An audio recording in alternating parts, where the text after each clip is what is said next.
लेकिन आजकल के लड़की अलगे बाड़ी जींस में पहले तरी सब और मंदिर के लगे जाके देश में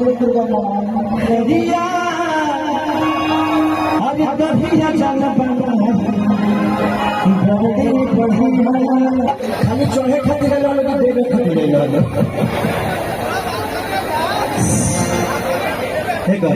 और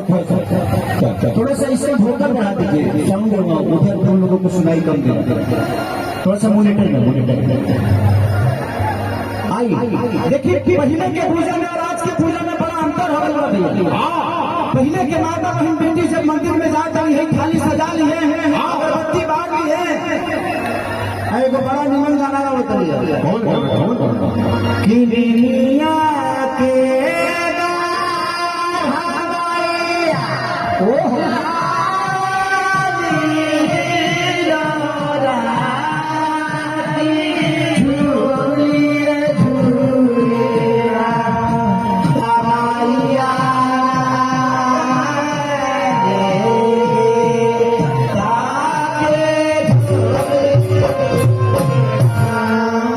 लेकिन आजकल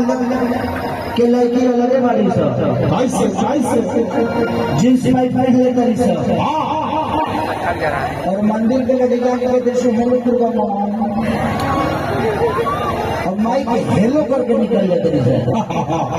अगरबत्ती तो 12 तरी सब बैठे में दिक्कत होता है, जींस माइक दिक्कत हो करी गाना गाओ तरी सब किशोरिया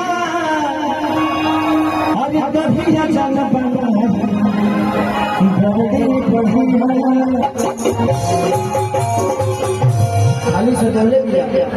का कहते हैं बाबा कि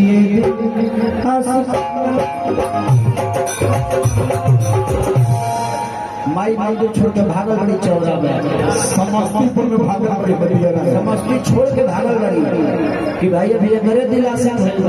हमार जहाँ भइल भाई कोरोना के चौथा लहर में टाइम ना लगे। सही बात, इसलिए